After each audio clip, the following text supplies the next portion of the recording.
प्रिय विद्यार्थियों, हम लोग बोर्ड के एग्ज़ाम के लिए एकदम तैयार हैं। अब घड़ी बहुत नज़दीक है कि बोर्ड का एग्ज़ाम हम लोग देने के लिए जाएंगे। हमारे मन में एक प्रश्न आता है कि हिंदी के प्रश्न, संस्कृत के प्रश्न, अंग्रेजी के प्रश्न, माने ये जो भाषा वाले सब्जेक्ट हैं, भाषा वाले जो विषय हैं, उनके प्रश्नों को हमें कैसे हल करना चाहिए। आइए आज उसके बारे में हम लोग चर्चा करते हैं। आप लोग जो मॉडल पेपर हल कर रहे हैं इन भाषा वाले विषयों का, तो क्या इन सब बातों पर ध्यान दे रहे हैं? ऐसा इस वीडियो में हम लोग समझेंगे। मेरा नाम सुरेश प्रसाद है, मैं कोचिंग संचालक हूँ और बोर्ड में बच्चे जो तैयारी कर रहे हैं उनके मदद के लिए मैं ये सब वीडियो बना रहा हूँ। आप लोगों का इस वीडियो में स्वागत है। बच्चों, हिंदी, इंग्लिश और संस्कृत, ये 3 भाषाएं आपको पढ़नी होती हैं बोर्ड की कक्षा में, और इन 3 भाषाओं में अच्छे नंबर उठाने का आपको तरीका बता रहे हैं कि अच्छे नंबर आप कैसे उठा सकते हैं। सबसे पहले पुस्तक पर हम लोग चलते हैं, किताब पर। इन भाषाओं की किताब होते हैं। जैसे हिंदी का किताब है, हिंदी की किताब में शुरू में 12 कहानी है, बाद में 12 को कविता है और फिर 5 को वर्णिका है। तो आपके पास पाठ हो गए कुल 12, 12, 24 और 5, 29। तो इन 29 पाठों के बारे में बात कर रहे हैं आपसे। आपको किताब की तैयारी आपकी तब मानी जाएगी जब आप किताब के प्रत्येक पाठ का नाम आपको याद हो, पाठ के लेखक का नाम याद हो और पाठ की पूरी समरी याद हो। समरी का मतलब होता है जैसे आपको पाठ का कोई नाम बता दिया तो आप उस पाठ की कहानी को समझ सकते हैं, आप उसको पाठ की कहानी सुना देंगे। इसको समरी कहते हैं। पाठ की कहानी आपको याद है। यदि इस तरह आपको 29 पाठों के बारे में याद है तब आप समझिए आपकी पुस्तक की तैयारी कंप्लीट है। अब बारी आती है क्वेश्चन की। तो इन पाठों में से जो आपको हम बताए, लेखक का नाम, पाठ का नाम और पाठ की समरी, किताब में इन्हीं सब बातों के बारे में आपसे पूछता है और जैसा प्रश्न होता है आप वैसा जवाब देते, माकूल जवाब देते हैं। यह आपके समझ के ऊपर निर्भर करता है। तो भाषा जो भी हम लोग पढ़ते हैं, तो जो सरकार का उद्देश्य है कि हम अपने विद्यार्थियों की भाषा चेक करें कि बच्चे भाषा में कितने पारंगत हैं। पारंगत का मतलब सुनना, बोलना, लिखना, पढ़ना। बच्चे सुनने में, बोलने में, माने सुन करके समझने में, उस भाषा को बोलने में, उस भाषा को लिखने में और उस भाषा को पढ़ने में कितने पारंगत हैं, आपका इसी बात का जांच होता है। तो आपको बच्चों पाठ को बढ़िया से समझना है और उस पाठ से संबंधित जो प्रश्न आता है उस प्रश्न का निचोड़, आपको पाठ में से निचोड़ निकालना है कि इस प्रश्न से संबंधित क्या क्या इस पाठ में बिंदु हैं और वहीं आपको जवाब देना है। यदि आपको अंदर इतनी योग्यता आ गई, हिंदी के किताब में, फिर संस्कृत के किताब में भी देखिए, संस्कृत के किताब में भी आपके पास एक पूरा संस्कृत का बुक है, फिर एक पतला किताब है। दोनों किताब के पाठ का नाम, यदि उसके लेखक का नाम हो तो याद कर लीजिए, और पाठ का सारांश, हिंदी में सारांश याद करना है, संस्कृत में नहीं। उसका समरी हिंदी में यह करना है, क्योंकि संस्कृत के पाठों का जो प्रश्न का उत्तर पूछा जाता है वह हिंदी में पूछा जाता है। तो हिंदी में इतना, ये कोई बड़ी बात नहीं है, आप कर सकते हैं। यदि अब तक नहीं किए होंगे तो कर लीजिए, क्योंकि इसके बगैर किताब में आपको पूरा नंबर मिलेगा ही नहीं। अब बारी आती है आपकी शुद्धि अशुद्धि की। तो संस्कृत में भी बच्चों क्या करना है, आपको पाठ का पूरा, पाठ का नाम, लेखक का नाम और पाठ की समरी आपको कर लेना है। इतना काम आपको संस्कृत में किताब के अंदर करना है। अंग्रेजी में किताब के अंदर क्या करना है बच्चों, तो अंग्रेजी तो आप लोगों को बहुत भारी लगती है। खैर वो भारी है नहीं, क्योंकि आप शुरू से पढ़ाई करते नहीं है, इसलिए भारी है। तो अंग्रेजी में जो सक्षम है वो ऐसा कर लीजिएगा। अंग्रेजी में भी आपके पास शुरू में कहानी है, 8 गो पाठ है कहानी का, फिर 8 गो पाठ है कविता का, और 5 गो पार्ट है आपको सप्लीमेंट्री का। कुल मिला के 21 पार्ट होते हैं। तो इंग्लिश में भी आपको यही काम करना है कि पाठ का नाम, उसके लेखक का नाम और उसका समरी। आपके पास 21 गो पाठ है, मैंने 21 पाठ हैं। इन 21 पाठों का समरी इतना कर लेना है। और बाई चांस एक बात और बताएंगे, कहीं आप समरी नहीं कर पाते हैं अंग्रेजी में, सारांश नहीं कर पाते। अंग्रेजी के तो संस्कृत में क्या होता है कि पूछता है हिंदी में और लिखते हैं हिंदी में, परंतु अंग्रेजी में हिंदी में नहीं लिखना है, वहां तो अंग्रेजी में लिखना है। क्वेश्चन भी पूछेगा अंग्रेजी में और आपको जवाब भी देना है अंग्रेजी में। तो आप एक काम कर सकते हैं जिससे थोड़ा आपका मेहनत और कम हो जाएगा। आप क्या कर सकते हैं कि प्रत्येक पार्ट से एक एक क्वेश्चन आप याद कर लीजिए, बड़ा बड़ा एक एक क्वेश्चन प्रत्येक पार्ट से याद कर लीजिए।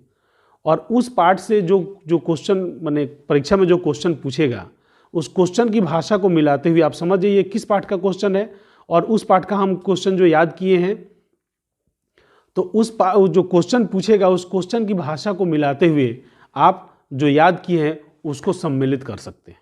क्वेश्चन की भाषा को मिलाते हुए उसको सम्मिलित कर लीजिएगा, तो आपको जो नहीं के बराबर में something is better than nothing, कुछ नंबर आपको प्राप्त हो जाएंगे। हो सकता है यदि आप बढ़िया तरीके से लिख दें तो अच्छा नंबर आपको प्राप्त हो जाएंगे। ये हमने आपको बताया हिंदी, संस्कृत, अंग्रेजी के किताब के बारे में। इसके बाद आपका नंबर कटने का चांस होता है अशुद्धि में। तो आप जब परीक्षा दे रहे हैं तो ध्यान दीजिए शब्दों की बनावट, उसकी लिखावट और उसकी शुद्धि अशुद्धि, इस पर आप ध्यान दीजिए तो आपका नंबर कटने का चांस कम हो जाता है। हिंदी को कमज़ोर नहीं समझिए, वह भी 100 नंबर आपको देने का क्षमता रखता है। इसलिए हिंदी, अंग्रेजी, संस्कृत सभी का बराबर वैल्यू है और आप लोग उस सबको बराबर मेहनत से पढ़िए, क्योंकि आपका सर्वांगीण विकास करना है बच्चों।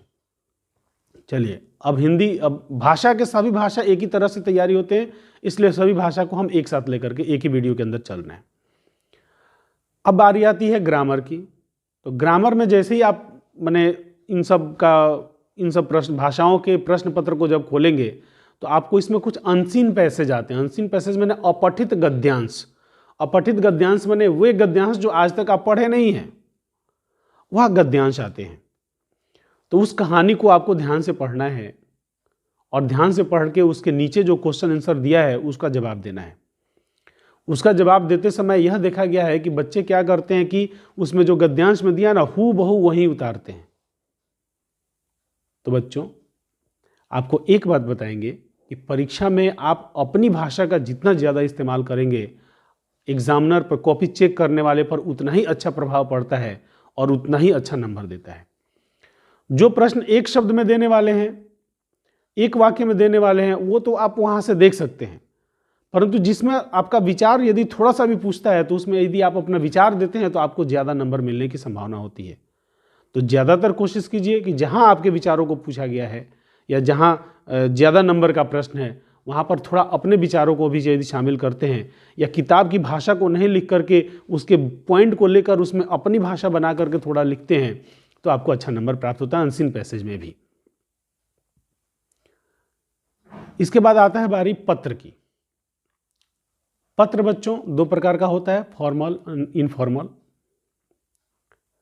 जो इनफॉर्मल जो पत्र है वह होता है आपको ऑफिस वगैरह में लिखा जाता है,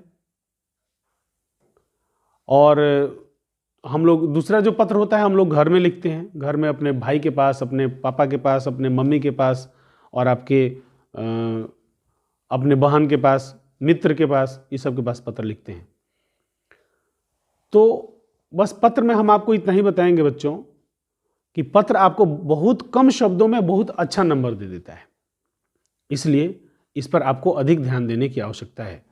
इसमें थोड़ा सा ध्यान देते हैं तो अच्छा नंबर मिलता है। कैसे कि चाहे वह हिंदी का पत्र हो, चाहे वह संस्कृत का पत्र हो, चाहे वह अंग्रेजी का पत्र हो, किसी भी भाषा का पत्र हो, आप जब गाइड से तैयारी करें तो गाइड में बहुत सारे पत्रों का उदाहरण दिया हुआ है कि विद्यालय में प्रधानाध्यापक के पास कैसे पत्र लिखना है, बैंक में मैनेजर के पास कैसे पत्र लिखना है।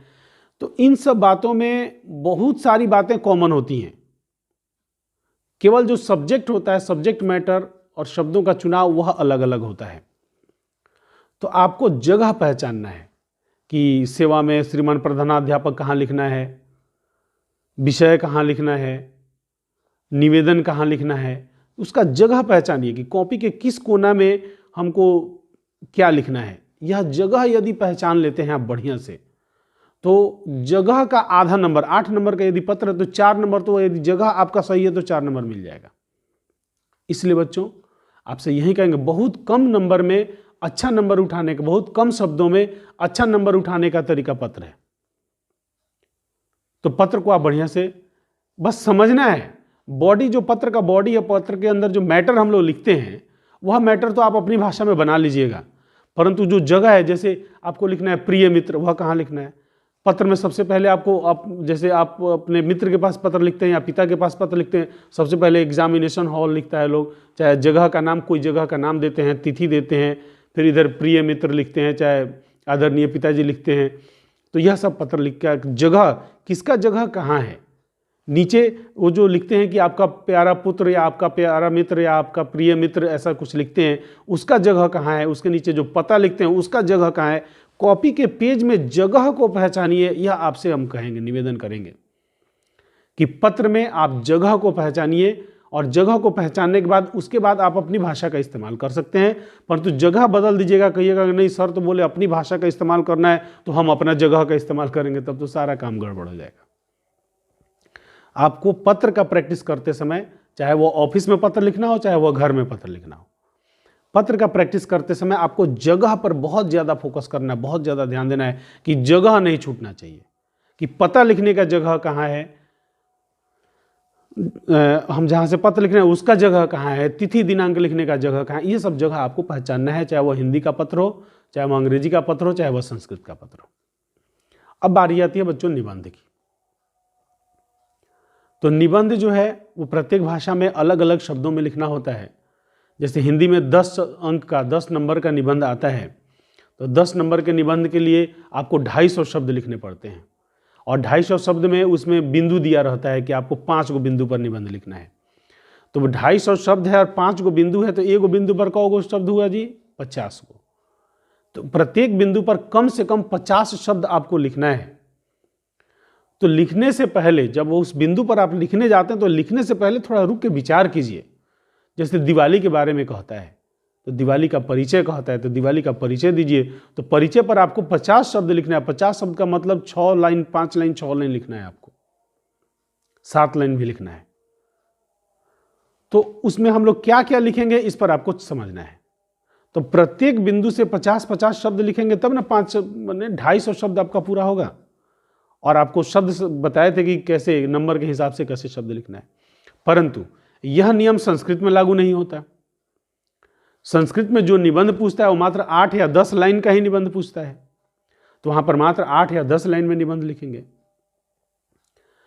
इंग्लिश में पैराग्राफ अक्सर पूछता नहीं है, पर यदि पूछता भी है तो उसमें भी देखेंगे शब्दों की सीमा जो दी रहेगी उसी सीमा के अंदर लिखेंगे। ये नहीं कि हिंदी में हम लोग 250 शब्द में लिखेंगे तो अंग्रेजी में भी 250 शब्द में लिखेंगे, ऐसा नहीं है। आप क्वेश्चन को ध्यान से पढ़िए, उसमें शब्दों की सीमा दी रहती है, उतने ही सीमा, शब्द सीमा के अंदर आप लिखिए। ठीक है बच्चों। अब बारी आती है व्याकरण की, ग्रामर की। हिंदी व्याकरण, अंग्रेजी व्याकरण, संस्कृत व्याकरण। तो इस व्याकरण में आपको जो कुछ भी याद है वह तो एक अलग बात है, परंतु आपके पास गाइड है। गाइड में जो व्याकरण दिया है आप उसको बार बार रिवीजन कीजिए। अभी रटने का समय नहीं बचा है कि आप बैठ करके किसी व्याकरण को उठा के रट रहे हैं, वह समय नहीं है। अभी है आप रिवीजन कीजिए, टच कीजिए उसको।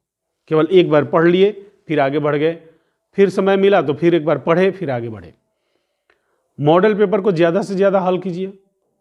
अब आपको यदि लगता है कि हम तो मॉडल पेपर बहुत ज़्यादा हल कर चुके हैं, जैसे एक विषय का कम से कम 5 गो, 7 गो, 10 गो मॉडल पेपर आप हल कर लिए हैं, भाषा वगैरह के मॉडल पेपर को बहुत ज़्यादा हल करने की जरूरत, 3 गो 4 गो यदि हल कर लिए हैं, मैथ का भी बहुत ज़्यादा हल कर लिए हैं, तो आप मॉडल पेपर उठाइए और प्रत्येक प्रश्न को पढ़िए। प्रश्न पढ़ के थोड़ा सा रुकिए, यदि इसका आंसर आता है तो आगे बढ़िए। अब हल करने की आवश्यकता आपको नहीं पड़ेगी, परंतु आप बहुत ज़्यादा हल कर चुके होंगे तब, जब मियाज उगता गया होगा हल करते करते, तब की बात बता रहे हैं। आपको क्या करना है बच्चों, क्वेश्चन उठाना है। क्वेश्चन का आंसर यदि दिमाग में आता है तो अगला क्वेश्चन पर बढ़ेंगे, फिर अगला क्वेश्चन उठाएंगे, वह दिमाग में आता है तो अगला क्वेश्चन। तो व्याकरण के बारे में आपको मॉडल पेपर में प्रैक्टिस हो जाएगा आपका, और गाइड में दिया हुआ है, गाइड से आप व्याकरण की प्रैक्टिस कर लेंगे। इस तरह हम उम्मीद करते हैं कि आपको तीनों भाषा जो हैं, इन भाषाओं की आप प्रैक्टिस बढ़िया से कर पाएंगे। आप लोग हमारा वीडियो बहुत बढ़िया तरीके से देख रहे हैं, बहुत प्यार दे रहे हैं, इसके लिए आप लोगों को बहुत बहुत धन्यवाद।